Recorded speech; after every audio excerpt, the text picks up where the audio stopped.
दोस्तों, आज का यह वीडियो नवनियुक्त शिक्षकों के लिए काफी इम्पोर्टेंट है। पिछले कई वीडियो में हमने यूएएन ईपीएफ से संबंधित सूचनाएं साझा किया था। अलग अलग जिले से ईपीएफ प्रपत्र यूएएन खोले जाने हेतु आवश्यक दस्तावेज मांगे जा रहे थे। हमने बार बार आपको अवगत कराया। फाइनली इसका रिजल्ट आ गया है। जिला शिक्षा पदाधिकारी की ओर से अभ्यर्थियों के यूएएन नंबर जारी किए जा रहे हैं। हम आपको किसी एक प्रखंड का यूएएन भी दिखलाएंगे, लेकिन उससे पहले आपको बतलाना चाहूंगा कि अगर आपका यूएएन खोले जाने हेतु आवश्यक दस्तावेज अब तक प्रखंड संसाधन केंद्र में जमा नहीं हुआ है तो आप यथाशीघ्र अपने दस्तावेज प्रखंड संसाधन केंद्र में पहुंचा दें। अधिक जानकारी के लिए आप हमारे इस वीडियो को जरूर देखें जो अभी आप स्क्रीन पर देख रहे हैं। इस वीडियो का लिंक डिस्क्रिप्शन में मौजूद है। इसके अतिरिक्त ईपीएफ फॉर्म भी फिल करके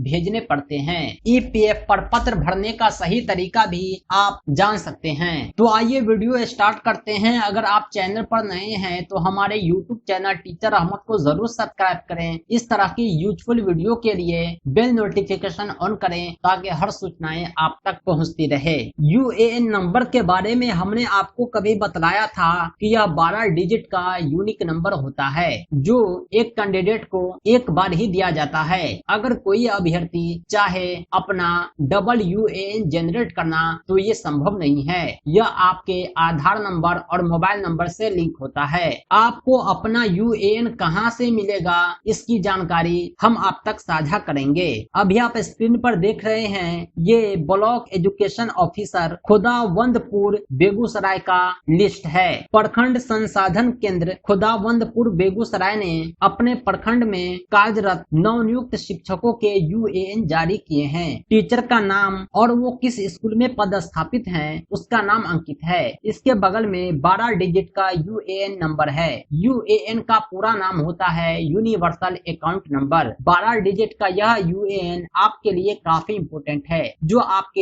ईपीएफ डिडक्शन और ईपीएफ संबंधी हर गतिविधियों की जानकारी देता है। जैसे ही आपका यूएएन जनरेट हो जाएगा आपको आपके रजिस्टर मोबाइल पर एक एसएमएस प्राप्त होगा। सबसे पहले एसएमएस के माध्यम से आपका यूएएन आप तक पहुंचाया जाएगा। यह उसी नंबर पर भेजा जाता है जो नंबर आपने ईपीएफ फॉर्म भरते समय उपलब्ध कराया था। नवनियुक्त शिक्षकों को मूल वेतन के अलावा बहुत सारे भत्ते यथा किराया भत्ता, महंगाई भत्ता आदि दिए जाते हैं। इस प्रकार ईपीएफ कटौती भी होती है जो 1800 रुपया है। ईपीएफ डिडक्शन की जानकारी के लिए यूएएन का होना अनिवार्य है। जिस प्रकार बैंक अकाउंट के लिए अकाउंट नंबर आवश्यक होता है उसी प्रकार ईपीएफ अकाउंट के लिए यूएएन आवश्यकता है। आपको आपका यूएएन एसएमएस के माध्यम से पहुंचा दिया जाएगा। इसके अलावा जिला के एनआईसी वेबसाइट पर सभी शिक्षकों की इस प्रकार की सूची जारी की जाती है जो अभी आप स्क्रीन पर देख रहे हैं। इसके अतिरिक्त आप अपने प्रखंड संसाधन केंद्र से भी अपना यूएएन पता कर सकते हैं। आपका यूएएन आपके दस्तावेज जमा करने के 2 हफ्ते के अंदर जारी कर दिया जाता है। अगर आपका दस्तावेज अब तक जमा नहीं हुआ है तो आप यथाशीघ्र जमा कर दें। आपको अपने समस्त शैक्षणिक और प्रशैक्षणिक प्रमाण पत्र के अतिरिक्त नियुक्ति पत्र, योगदान पत्र, Aadhaar card, PAN card, bank account, आरक्षण प्रमाण पत्र जमा करने पड़ते हैं। विशेष सूचनाओं के लिए आप डिस्क्रिप्शन बॉक्स चेक करें और दिए गए वीडियो को जरूर देखें। इसी तरह की यूजफुल अपडेट के लिए, ज्ञानवर्धक जानकारी के लिए, नवनियुक्त शिक्षकों के समस्या समाधान के लिए आप हमारे YouTube चैनल टीचर अहमद को सब्सक्राइब करें। इसके अतिरिक्त हमारी वेबसाइट www.teacherahmad.com को भी विजिट करें। यहाँ प्रमुख सूचनाएं और विभागीय लेटर, ब्रेकिंग न्यूज आदि साझा किए जाते हैं।